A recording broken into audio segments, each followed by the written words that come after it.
Thanks everybody for joining us. My name's Gill Haigh. I'm Managing Director of Cumbria Tourism. Hopefully most of you know me, and I'm joined on the panel this afternoon by Mike Turner, who many of you will know from CT Board and Treetop Treks, and also Chair of the Business Task Force. Jen Cormack, who's part of Cumbria Tourism Board and wears many other hats, but is here today on behalf of Windermere Lake Cruises and the Motor Museum. Dan Visser, who's Vice Chair of Cumbria Tourism and Director at Langdale.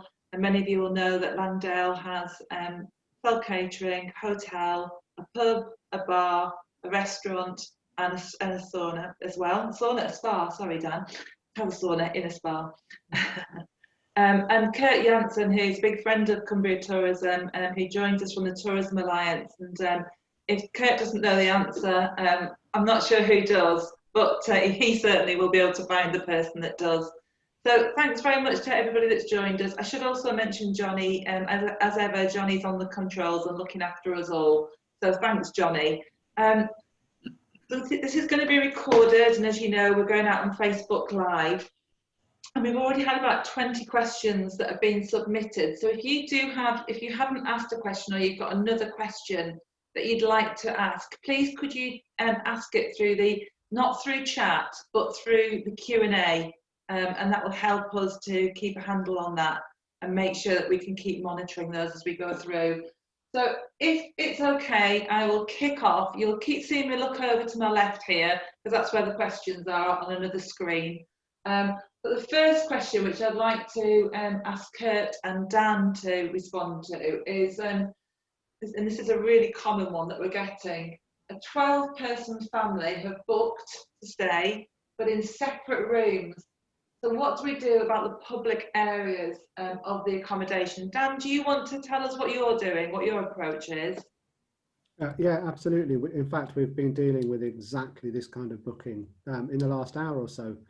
So in terms of rooms, individual rooms for less than 6 people is fine. We are not servicing any kind of social gathering for a group that size, even on separate tables at the moment. So as well as not doing it, our decision is to also not to facilitate that kind of gathering. Now, if somebody wants to book some rooms and go off and do their own thing in terms of their F&B or whatever, then that's fine. In terms of breakfast, they wouldn't all be able to sit together anyway, because we don't host tables of that size anyway for breakfast. But certainly for any other part of the estate, we're not supporting a social gathering of that size. Even if they were to split up onto 2 tables of 6, we've taken the decision not to support that kind of social gathering. So we're working with anybody who has made a booking like that to work through their options just at the moment. Thanks, Anne. That's a tough decision, isn't it? It's a tough call to have to make. Yeah. Kurt, what would your answer to this be? Yeah. So from a starting point, that the 12 people in the same family aren't in the same household, that they're from more than one household. The rule of 6 means that they have to remain separate while they are staying in the accommodation. So you cannot facilitate them being able to mingle in your establishment. If they go outside, you know, go in their rooms, meet outside and go off and do things, that's entirely up to them. But if you were to facilitate them mingling in the common areas of your room, or the restaurant, and putting them together, that would be deemed that you are breaking the law. So, asking that question another way, Kurt, what is acceptable? If you've got a hotel, for example, and the family came in its separate units, and we're staying in separate rooms, that's absolutely no problem whatsoever. If you have a large group arriving by a coach, for example, as long as they get off the coach in their separate units, and each of the separate units complies with the rule of 6, then that's no problem whatsoever. The problems occur if they are using facilities in your establishment where they are able to mingle together. Okay. Thank you. Okay, next question then, and there's loads of these, so keep with us, everybody. Kurt, this one's also directed at you. Can you clarify whether or not we should be collecting the contact details of all the customers, or just the lead booker? There seems to be some contradiction in terms of government guidance. Sure. There's been no change in the information that you need to collect from each group. It's just that it becomes a legal requirement rather than just guidance. So you only need to get the contact information from one member of the group. Okay, that's nice and simple, isn't it? Jill, can I just add to that, to what Kurt's just said? I've been checking through, and unless anyone else has spotted it, I've not seen any change to the regulation which allows guests or customers to opt out in providing their personal data. My understanding is that that part of the regulation around test and trace data hasn't changed. Okay, that's helpful.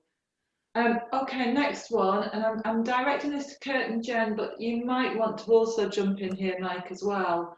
So this is around activity provision implications and implications on minibus use. Jen, I've dragged you into this one because obviously you are an activity in a sense, but also you have a transport side as well. Where should I go? Should I start with you, Kurt? Okay. Coaches, minibuses and the like are deemed to be transport, and as they're deemed to be transport, you can fit in as many people as you can. You can fit in as many people up to the COVID safe capacity of the coach or minibus. Provided that each individual party that gets on the coach or minibus complies with the rule of 6. Okay, thanks. Jen, what about you? Yeah, exactly the same. And again, as a boat operator, we're classed as transport. We're doing it again, blocks of 6. So other blocks are 1 metre plus away from us. So it is just sticking with that rule of 6.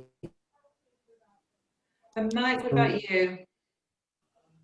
This doesn't really affect us, Jill, to be honest. It's how we've been operating. Say that again, Jen. Sorry, I missed you.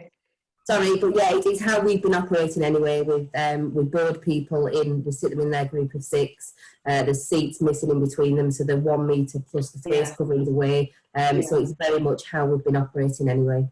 Okay, great, thank you. I can see some questions that are coming up in the Q&A, and I will come to them, but if I just keep going down through what we have to start with, and then I'll pick the others up. So this one is for you, Mike. Any information related to outdoor activity providers? What's your take on this, Mike? Well, whoever's asked the questions observe the fact that there aren't any guidelines, and I can't add to those, unfortunately. I think the way I've approached this is there are holes in the information, and it's how you choose to fill those holes. So for me personally, obviously, the most important thing is safety. And COVID protection. So everybody who's already operating will already be familiar with that, and hopefully is registered as COVID secure and good to go, and therefore has already put in place social distancing, etc. From my perspective, nothing's actually changed in that respect.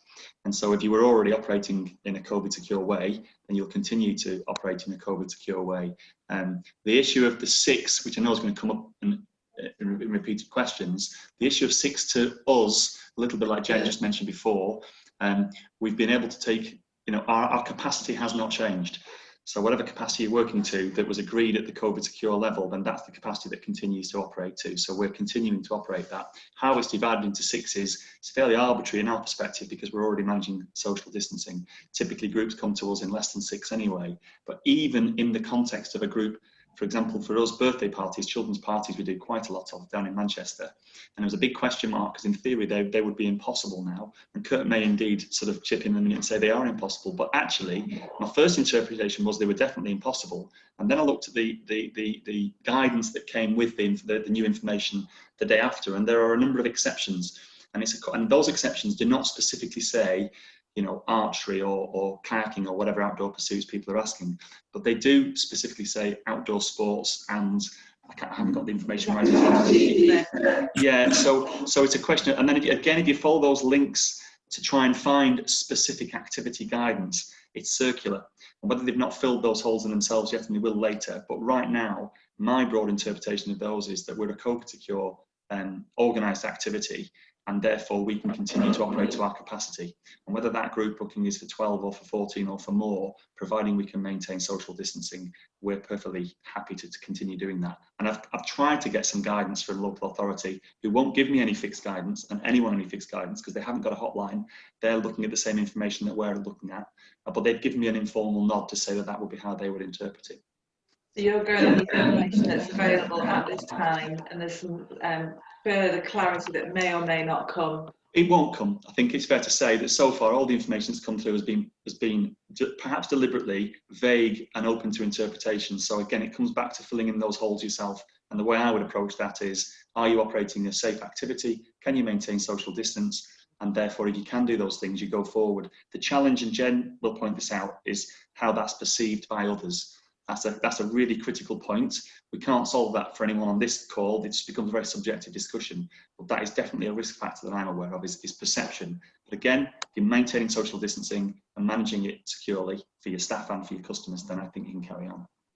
On that perception issue, we were discussing just before we came into the webinar, that actually there are families, aren't there, that are, Johnny's one, that are larger than the 6. And families are allowed to continue to move together. Yeah, in individual households, if there are more than 6 people, including your bubble, that's absolutely fine. They can still stay together. Right, Kurt, anything to add on that previous question then, in terms of outdoor activities? Yeah, Mike's absolutely right. That I think the overriding principle of the guidance that's come out for the rule of 6 is for businesses, if you are operating in a COVID secure manner at the moment, it will make virtually no difference to what you do. The only difference to people operating in a COVID secure manner is making sure that individual parties that come to your business comply with the rule of 6. Yeah. Yeah, exactly that. And I mean, we had a debate in the office as to whether, for example, a children's birthday party with 12, do you split that into 2 groups and ask them to book individually? And that would be just ridiculous. So the answer in our case is no. We'll keep the booking absolutely honest and straightforward. But we just advise the group themselves that when they arrive, they will be treated as 2 6s, and they'll be managed in the same way that we've always done. But if somebody rings me today and says, can I book 12 people on? As long as we can, identify it in the way we have, we will take that booking. Thank you. So here's one that we've heard a few times actually, and it isn't just, this one's actually talking about funeral teas. So we know that funerals can continue to go ahead. So the question here is whether or not, as a food and drink provider, as a hotel, can we still service and support that tea? And the answer is yes. Yeah, yes and no. Yes, you can, but only for 6 people. So there is a difference between weddings and funerals. So for weddings, you're allowed 30 people to go to the wedding and 30 people to go to the reception. For a funeral, you're allowed 30 people to go to the funeral, but only 6 people to go to the wake. Wow. I wasn't aware of that. Yeah, it's. Is there a logic in that anywhere, Kurt? Not that I can see. Gosh, right, okay. And then somebody here is asking the question, which I think is hopefully quite straightforward. Staff and volunteers, if you're having a heritage tour, a site tour, would staff and volunteers be counted within the 6? Well, if you're taking a tour, around a walking tour around a destination or an attraction, you can still have up to 30 people in the group plus the tour guide, so 31 in total. So it doesn't matter the status of the person, whether they're a volunteer or professional guide, whatever, as long as there's no more than 30 people being guided, 1 guide, and each individual group within that 30 complies with the rule of 6, then there's no change. Okay, that's really helpful because that answers another question where someone was asking whether you could do that for a group of 20 in a castle tour, and you've just answered that question, so that's great.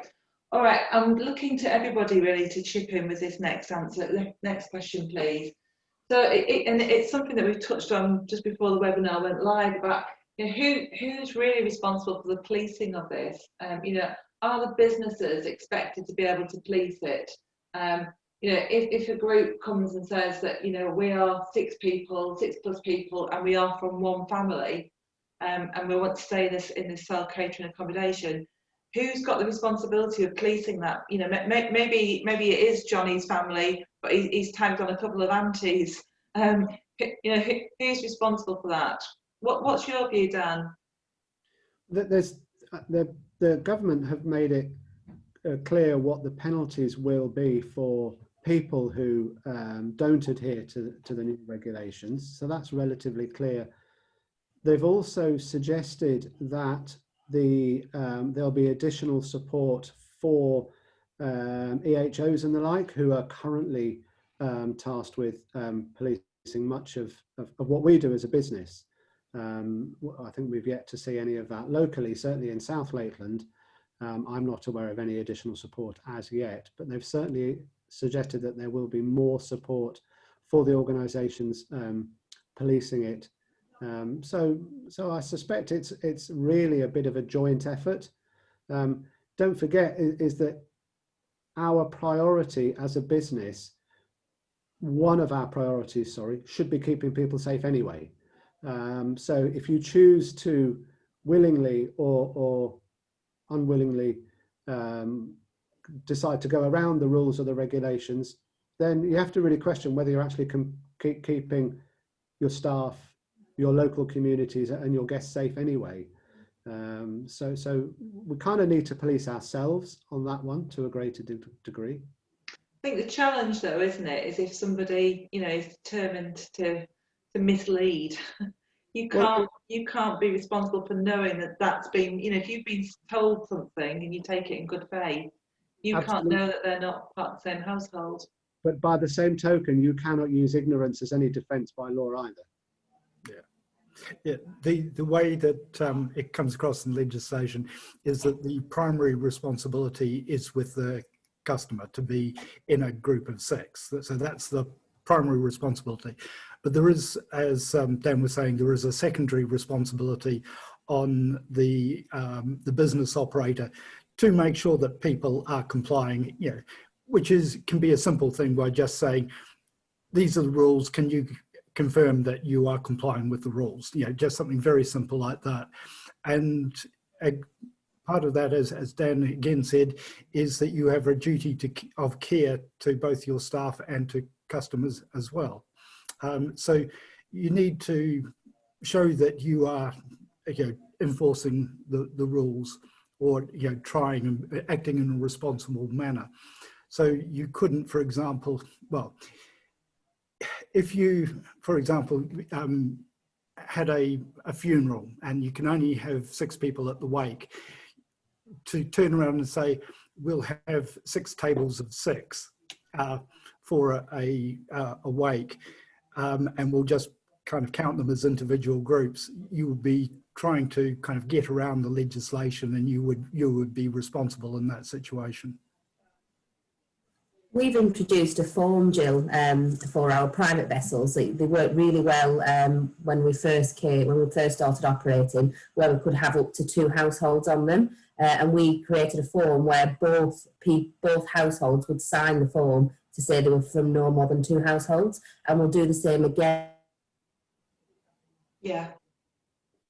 You just cut out a little bit there, Jen, but I understand the principle of what you're saying. You're going to adjust the form. We'll have everything within our power. Yeah, okay, thanks, Jen. So you cut out for me, I'm not sure if you cut out for other people, but the gist of what you were saying was you had a form that when it was 2 families that they need to sign, and you're going to adjust that form now to take account of the new guidance that's come in. Yeah, okay. Mike, have you got anything to add on that one? No, I think that the point about managing, obviously there's a word law being brought in, but again, the point about managing has been consistent throughout. The stance we've taken is that we are not trying to enforce. And I think it's slightly different depending on your custom base personally, because we're predominantly dealing with children, and the rules are across the board at the moment, although Scotland and Wales have taken a slightly different tack. But if you think about children's playground, which are still, as I understand, just reading before, still operating in the same way, the idea that you can take 2 groups of 6 children into a playground and they don't mix with any form of enforcement is fairly nonsensical. So I think it does depend a little bit on you, and obviously, not obviously, but children are sitting in a lower risk category. So back to the sort of the moral principle behind all this. And if you're dealing with children, I think enforcement would be fairly futile.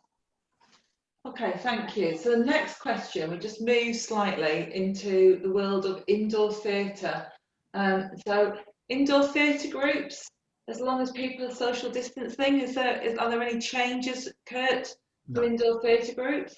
No, as long as you keep complying with the COVID safe guidance and making sure that each individual party that comes into the theatre complies with the rule of 6, just keep going as usual. Yeah. And then the next question does link back up to what we've been talking about. It's a self-catering bunkhouse. Are they able to accept 2 social bubble households with social distancing between the households? It's the same principle that we've been talking about previously, isn't it? Yeah, if you were trying to say that you've got a single bunk room and you're going to put in 2 groups of 6, which are from the same family into the one bunk room, I think you'd be on fairly dodgy ground there, because you're trying to circumvent the rules. So complex for people, isn't it? We were, I know from the inquiries that CT's taken over the last just sort of Friday, Saturday, Sunday, Monday so far, a lot. This is impacting a lot on particularly accommodation providers, but right across the board. Part of it, isn't it, is about, it's not just those that are coming in bigger groups, but actually even those that are coming in 2s and 3s and 4s who just a bit wobbled and unnerved by this as well. Okay, and then in terms of perhaps we've got something positive to say here. So meetings, business meetings, what's the lowdown, Dan, from your perspective in terms of business meetings taking place at Langdale? Okay, so the guidance hasn't changed on business meetings, so you can still host them in a COVID secure way. So everything has to be COVID secure with appropriate distancing in place. The new regulations are around social groups, not business. So business meetings have not been included in the new guidance. So you can still host meetings for up to 30 people in exactly the same way you would have done before. At the moment, demand is virtually non-existent for that kind of stuff anyway, because businesses don't send their staff in groups away together for obvious reasons. So it's not such a big thing. However, going back to what I think Jen may have mentioned before, is that we do have a couple of bookings for that kind of thing. One of our concerns is perception. So if people were to see a group of people there, business meetings who come here very, very rarely wear suits, so they don't stand out from. We have a bit of a concern, not around being able to host them, because we're hosting them in a COVID safe way, but it's the perception that it sends out to other people. And of course, should they want to make any comments on social media, whatever, the truth and accuracy doesn't have to be involved in any way at all. So, yeah. And it's obviously all about keeping them safe while they're here and keeping our other guests safe while we do have a group here. But we'll look after them in a COVID safe way, just like we would any other guest on site. Yeah, yeah. And Jen, on the coach group side, we were talking about this a little bit earlier in the discussion, weren't we? From your perspective, what's your understanding of what this means for you as Windermere Lake Cruises and the Motor Museum in terms of taking coach groups?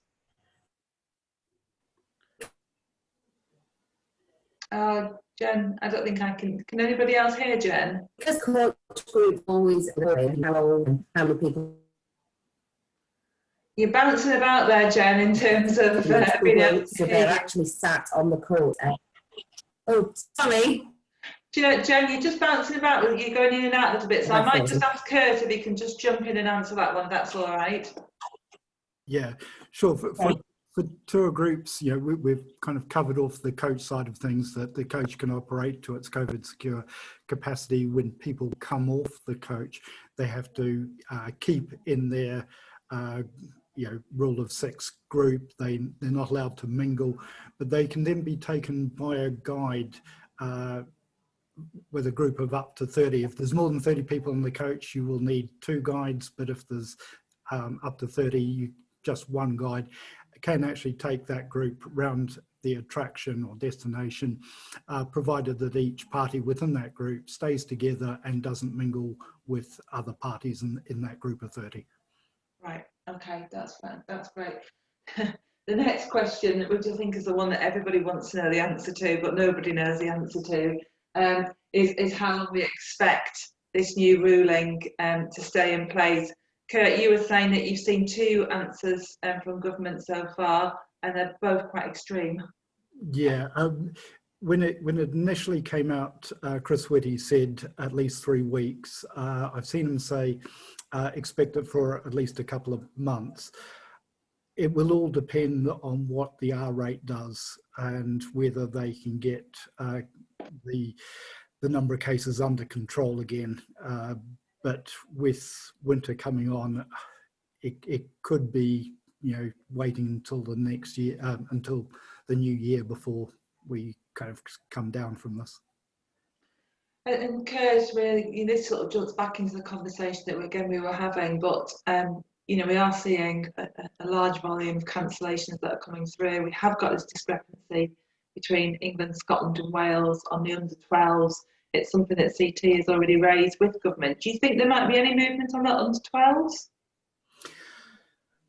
It's really difficult to speculate on what could happen, because we just don't know what the R rate's going to do, what the number of cases is going to be. So, yeah, obviously it's having, you know, an impact on the industry, and we will forward that kind of on to government. But at the end of the day, all the decisions are being made on the science of the disease itself.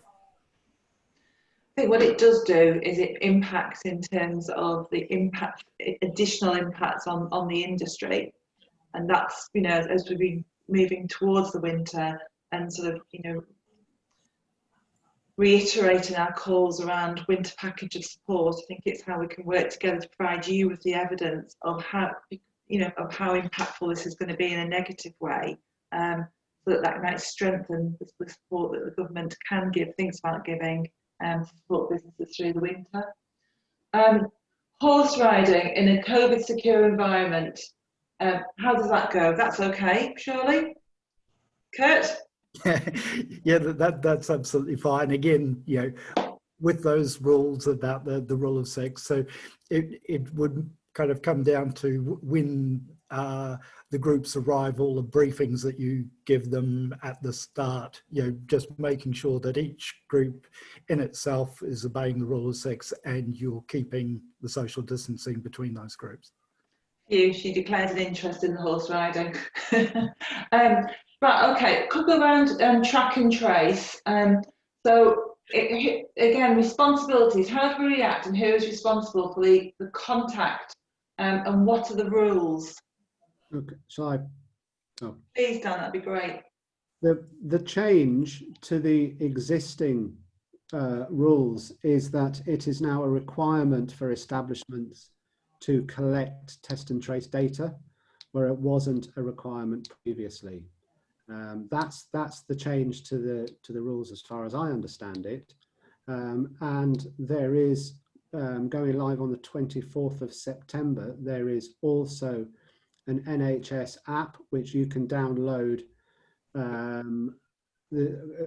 Individuals can download, businesses can register online for a dedicated QR code which links directly into that app, So people can use the same app to go to multiple establishments.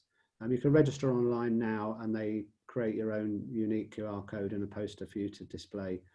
But it is now a requirement for establishments to collect, test and trace data.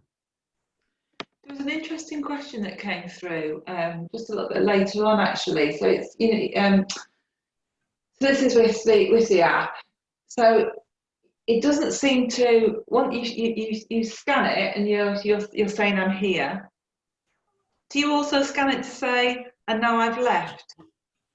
That hasn't been made clear yet if you do or you do not.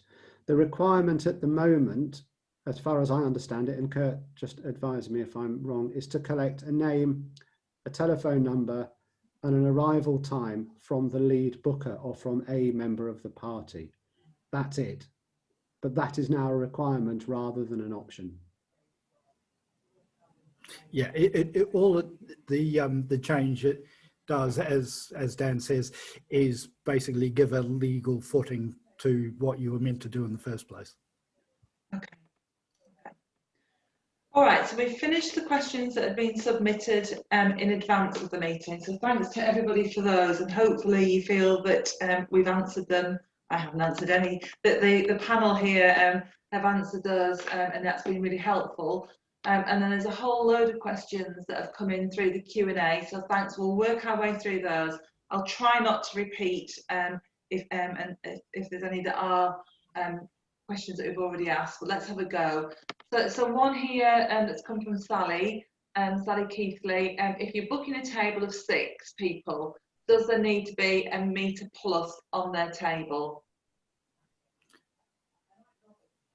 Sorry, does that mean between the people on the table or between different? I think it means between tables. Sally might tell me if I'm wrong. Yeah, it should be a metre. You can mitigate that to a certain extent if people are back to back rather than you know, alongside or facing each other, but aim for the metre between people on different tables. Yeah, okay. And there's another question from here from Sally at the same time. So what she's saying is that as more and more lockdowns being put in place, how are the panel dealing with cancelled bookings because guests cannot leave their hometowns? Jen, I'm going to put that one to you. For that, if somebody has phoned us up wanting to cancel because they're unable, oh, sorry, am I back? Yeah. Yeah, if they want to cancel, then we've asked them to claim on their travel insurance. Okay, and what about you, Dan? Well, at the moment, none of the regional lockdowns, the regional restrictions, sorry, have precluded people from travelling for holidays. So there is no, there's no regulation that stops people travelling for holidays. So you wouldn't, under that particular one, you know, there's no reason why they should cancel. Yeah. We've had people asking to cancel because they've been told to isolate or they've got symptoms. And in that case, we've just asked them to claim off the travel insurance. Exactly. Yeah. And that's exactly, Jen. And that's a different thing where that's happened. Mike, what about you? Well, not everyone can necessarily do it, but since the very beginning, we've just taken a blanket. If you're cancelling because of COVID, you get your money back or we transfer. Yeah. We've done that right from the beginning, and you know, obviously it was quite painful at the beginning. It's become less painful, and there's a trust element in there. I think on balance that creates a level of goodwill that will serve us right in the future, and we know that people will take advantage of that with the weather and stuff and such is life. But to ensure that nobody comes with any. You know, for us to be absolutely sure that nobody's coming with symptoms or with, you know, reasons not to come, COVID reasons, we've just made a blanket, your money back. Most people. Okay. I'm jumping around a bit here. I'm just following the order of the questions, but I think the answer to the next question we've probably covered, but just in case there's anything to add. So this is somebody who's looking to run events such as stargazing activities, guided walks, nature watching activities, for groups of more than 6 up to 30. Would the organiser need to make efforts to keep the groups of 6 apart? And what kind of safeguards would be recommended? Dan, I can see you nodding straight away. Yeah, they do. the published guidance for the visitor economy pretty much has this as the first couple of points, and that hasn't changed, in that they will still should have their own crowd density numbers that they're working to. They should have done their own risk assessments. Don't forget, all of that is if it's published as a risk assessment, is enforceable through enforcement orders and things like that. Obviously, within those numbers, then social groups need to stick to their 6 and need to distance in the appropriate way under the additional guidance that's come out. Yeah. That came through. Yeah. Okay. And I've got another one that's kind of similar in a way. It's asking the same question really, about education and personal development type activities. So again, is it the case here that if you're organising those kinds of activities, does that have to be 6 or less, or can that be larger groups? Kurt, if I throw that at you. Yeah, no problem. One of the exemptions from the rule of 6 is for training exercises or staff development, that type of activity. So you can have larger groups for that type of activity. Again, you're just keeping social distancing between people. Right, okay. Treat it like the meetings of up to 30. Yeah, okay, that's really helpful. And then just Tazeen, and I think a number of people have asked this question of us in the last few days as well. Just can you confirm, Kurt, is this restricted to 2 households for self-catering? Because they've not been able to establish. So just be really clear, what if you're in a self-catering property, what can you, or who can you and who can you not accept? Okay, so one of the problems for self-catering properties is that everyone was operating to the rule of 2 households. The rule of 2 households has gone. Okay, yeah. So don't even go there. Don't even think about it. It is now all about the number of people. So it's all about 6 or more if you've got a family that's got more people in it than that. But that's what you should be looking at. So it doesn't kind of really matter if those 6 individuals are for different households, although they're going to have real problems social distancing from each other within the place, but that's their problem. Yeah, just look at the rule of 6. Yeah, it's purely that, isn't it? That it's so challenging, so challenging. Okay, and Stephen Holidays made the point that they've got holiday cottages that sleep 8 and 12, and for the avoidance of doubt, they're working on the basis that they can only have 6 people in these establishments, even if they're from the same family and bubble. But actually, is that what you're saying, Kurt? No, if they're in the same household and bubble, there can be as many as they want. If you've got a household home with 10 people in it, then 10's absolutely fine, but they've got to be from just the one household. Great. Okay. So Peter Frost Pennington, Peter, you were quick and hot on this. I think you might have even been talking to us about this on Wednesday, let alone Thursday. But Peter's obviously got Muncaster Castle, and they have outdoor bird of prey shows that are taking place there, sometimes for over 100 people. How should that operate, Kurt? Well, it should operate as it is now. If they're operating in a COVID secure manner, just keep doing what you're doing at the moment, with the one proviso of making sure that every individual party that comes in for your show complies with the rule of 6. Yeah. Okay. Yeah. Everybody else has got the same view on that one? Yeah. Great. Okay. I've got one from Edward Bather. Edward, I hope I pronounced that surname right. Edward says he may have been dreaming it, but I read the rules require the posting of notices to remind people not to associate. It said associate, not mingle, which is the term used in most other wording. That's a technicality of wording there? Anybody got a view on that? I think it's just alternative uses. Yeah, basically you're not allowed to have 2 groups of people, coming together and forming a single group. Yeah. Call it associating together, mingling together, being together.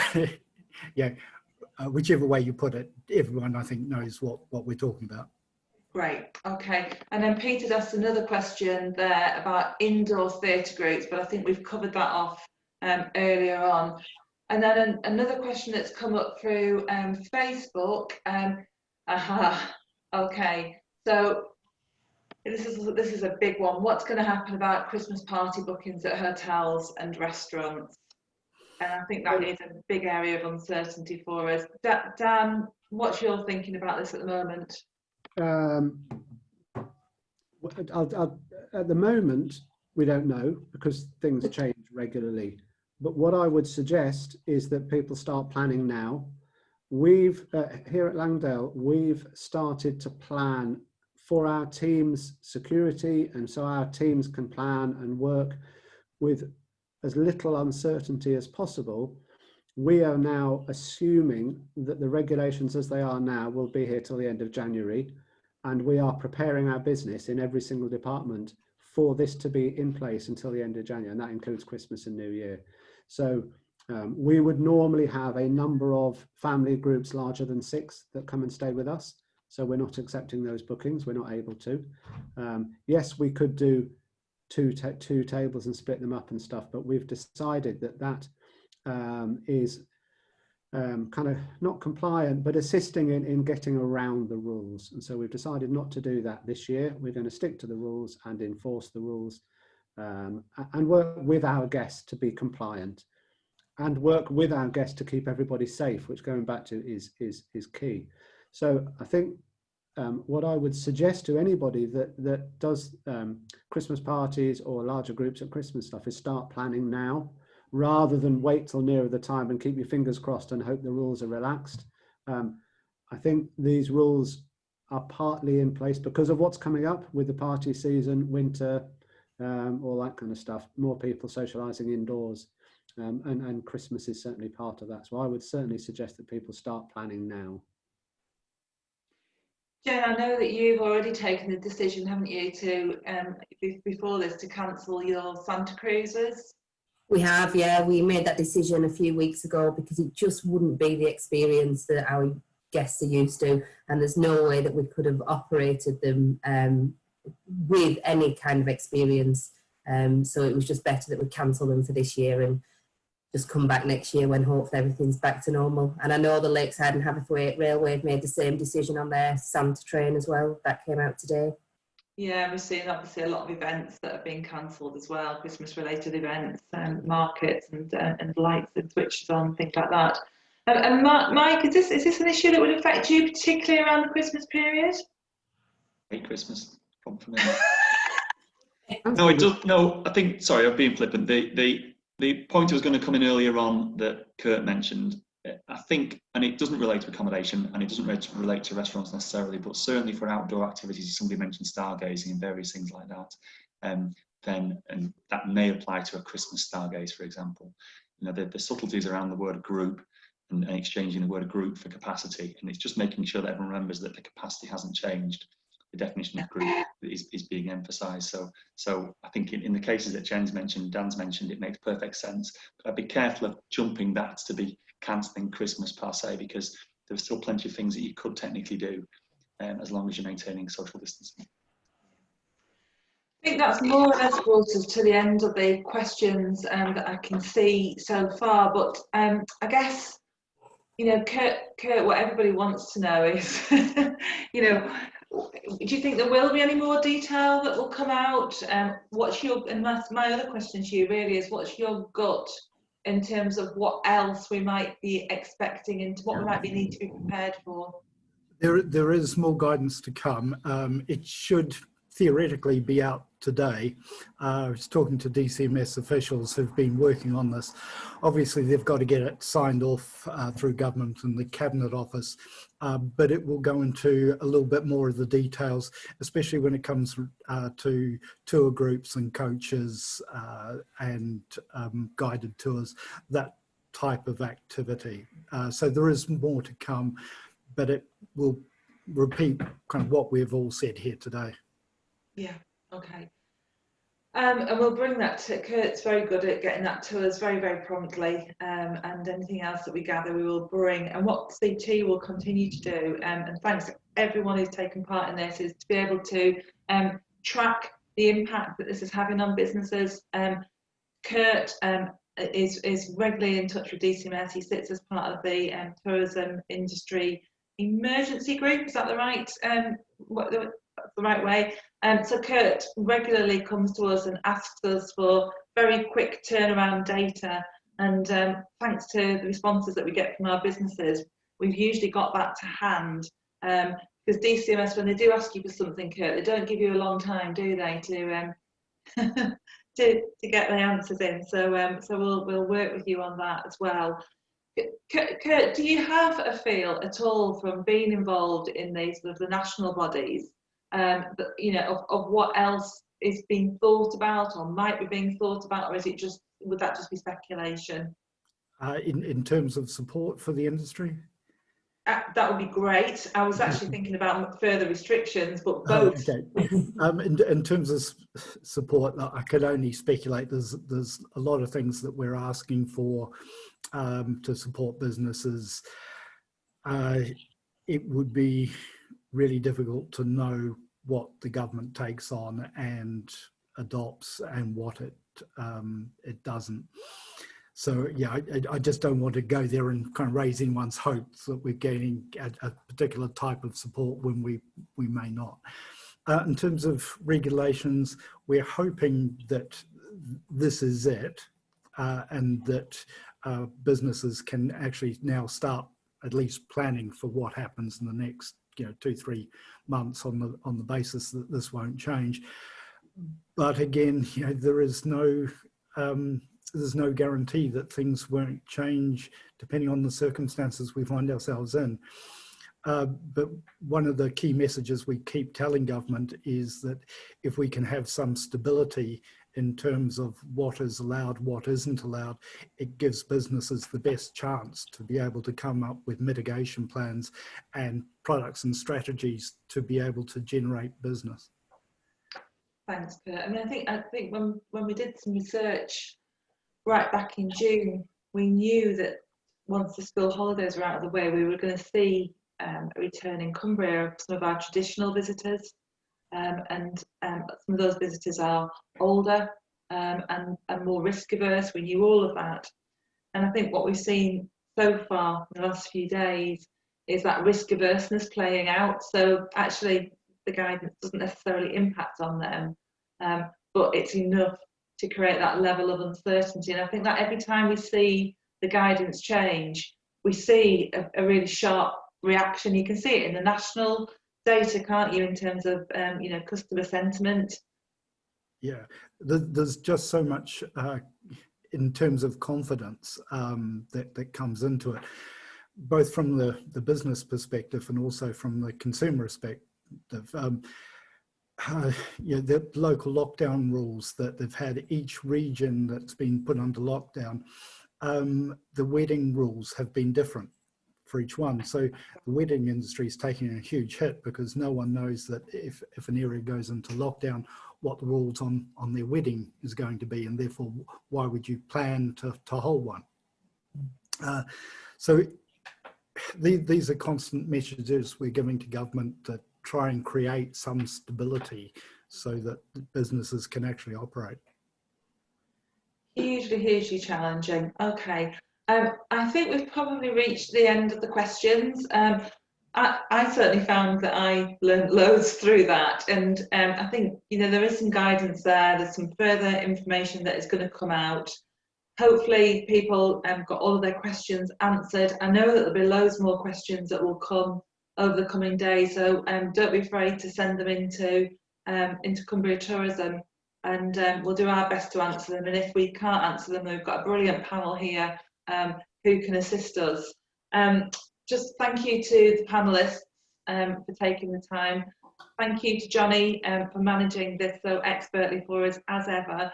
Johnny will be recording, or has recorded this, so we will be able to share this as a link. So if you want to listen back to anything, it'll be there. if you've got colleagues or other businesses that you think would be interested in it, we'll put it out in the next newsletter so that people can get a copy of it. And essentially, you know, just as things were before the school holidays, if and when more guidance comes out that's creating that uncertainty, we're really happy to bring this kind of thing together. I know the panelists here will be happy to join us. So thanks everybody, and hopefully that's helped you. Anything you've got, just keep coming back to us and we'll do our best to get that clarity. Take care.